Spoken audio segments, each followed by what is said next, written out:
ایک جگہ اللہ فرماتا ہے وما ارسلناک الا کافۃ للناس بشیرا ونذیرا، اے رسول، اے پیغمبر، ہم نے آپ کو پوری انسانیت کی طرف بشیر بنا کر بھیجا ہے اور نذیر بنا کر بھیجا۔ یہ دو ورڈ ہیں، بشیر بنا کر بھیجا اور نذیر بنا کر بھیجا۔ اب اس کو سمجھ لیں ہم۔ پہلی چیز تو یہ سمجھ لیں کہ پروفٹ محمد صلی اللہ علیہ وآلہ وسلم صرف مسلم قوم کی طرف نہیں آئے، پوری انسانیت کی طرف آئے۔ اور یہ میں نہیں کہہ رہا ہوں، یہ تو قرآن کہہ رہا ہے۔ پیغمبر محمد جو آئے ہیں وہ کسی ایک قوم کی طرف نہیں، کسی ایک رنگ کی طرف نہیں، کسی ایک نسل کی طرف نہیں، کسی ایک علاقے کی طرف نہیں، بلکہ انٹائر ہیومینٹی کی طرف، پوری انسانیت کی طرف اللہ رب العزت نے انہیں ایز اے میسنجر بھیجا ہے۔ ایک چیز اب ہم نے یہ سمجھ لیا، تو دوسری چیز یہ سمجھے کہ اللہ نے دو چیزیں بتائیں کہ ہم نے بشیر بنا کر بھیجا ہے اور نذیر بنا کر بھیجا ہے۔ اب اس کا مطلب کیا ہے؟ وہ پیغمبر بشیر ہیں اور نذیر ہیں۔ بشیر کے معنی ہوتا ہے خوشخبری سنانے والا، اور نذیر کے معنی ہوتا ہے ڈر سنانے والا۔ وہ پیغمبر اس دنیا میں آئے، ہمارے لیے بھی آئے، آپ کے لیے بھی آئے۔ مجھے بے پناہ خوشی ہے، یہ ہماری خانقاہ کی انفرادیت ہے، اور یہ جو ہمارے دھرم گرو ہیں، جو ہمارے شیخ ہیں، جو ہمارے پیر ہیں، جو ہمارے مرشد ہیں، یہ ان کی انفرادیت ہے کہ ایک چھت کے نیچے ہندوستان کی اس تہذیب کا نقشہ انہوں نے پیش کیا ہے جو تہذیب 100-200 سال پرانی ہے۔ کہیں نہ کہیں آج یہ تہذیب مٹتی سی نظر آ رہی ہے، نفرتوں کی دیواریں اٹھتی چلی جا رہی ہیں۔ اللہ سلامت رکھے ہمارے شیخ کو اور اس خانقاہ کو اور اس کی چہار دیواری کو کہ ہمیں ایک جگہ بیٹھ کر ایک دوسرے کو سمجھنے کا موقع ان کی وجہ سے میسر آیا۔ تو اللہ نے اپنے پیغمبر کو بشیر بنا کر بھیجا اور نذیر بنا کر بھیجا۔ بشیر کے معنی خوشخبری سنانے والا اور نذیر کے معنی ڈر سنانے والا۔ ہر انسان کی طرف وہ میسنجر آف گاڈ بن کر آئے ہیں، اللہ کے دودت بن کر آئے ہیں، ایشور کے دودت بن کر آئے ہیں۔ ہر انسان کو خوشخبری بھی سنائیں گے، ڈر بھی سنائیں گے۔ خوشخبری کس بات کی سنائیں گے؟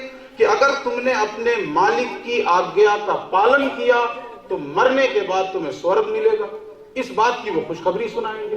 اور ڈر اس بات کا سنائیں گے کہ اگر تمہاری زندگی اپنے مالک کی آگیا کے پالن کرنے میں نہ گزری ہے تو مرنے کے بعد تمہیں نرک میں جانا پڑے گا۔ یہ دو حیثیتیں ہیں پیغمبر کی، بشیر اور نذیر۔ اب یہ بتائیے کہ ان دو حیثیتوں سے کسے انکار ہے؟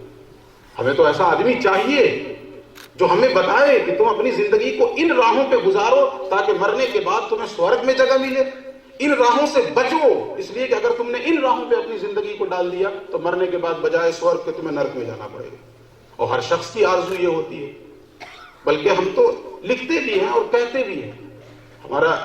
ہمارے بیچ سے کوئی انسان اگر مر جائے تو کسی نے آج تک لکھا نرک واسی؟ ہر شخص لکھتا ہے سورگ واسی۔ نہیں، ہر شخص کی تمنا یہی ہے، آرزو، اگرچہ اسے پتا نہیں ہے کہ مرنے والا گیا تو وہ کہاں گیا، سورگ میں گیا یا نرک میں گیا، لیکن بولنے کا مقصد یہ ہوتا ہے کہ اس کی آرزو یہ ہے، اس کی تمنا یہی ہے، اس کی خواہش اندر کی یہی ہے کہ مرنے کے بعد ہمیں سورگ میں جگہ ملے۔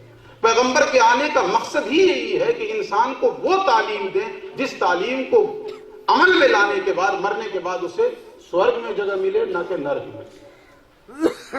جب ہم نے اس چیز کو سمجھ لیا تو اس چیز کا ہمیں اعتراف کرنا پڑے گا کہ پیغمبر سب کی ضرورت ہے، صرف مسلمانوں کی نہیں، پوری انسانیت کی ضرورت ہے۔ اس لیے اللہ نے کہا وَمَا أَرْسَلْنَاكَ إِلَّا كَافَّةً لِلنَّاسِ بَشِيرًا وَنَذِيرًا، اے رسول، ہم نے آپ کو پوری انسانیت کی طرف بشیر بنا کر بھیجا، نذیر بنا کر بھیجا۔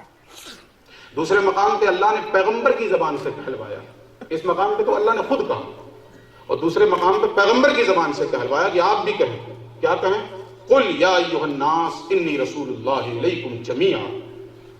آپ اعلان کریں، کیا اعلان کریں؟ یا ایھا الناس، اے لوگو، انی رسول اللہ الیکم جمیعا، میں تم سب کی طرف اللہ کا رسول بنا کر بھیجا گیا ہوں، میں تم سب کی طرف اللہ کا پیغمبر ہوں۔ میں اپنی طرف سے کوئی بات نہیں کہوں گا، میں تو وہی کہوں گا جو تمہارے مالک نے مجھے تمہیں کہنے کے لیے حکم دیا۔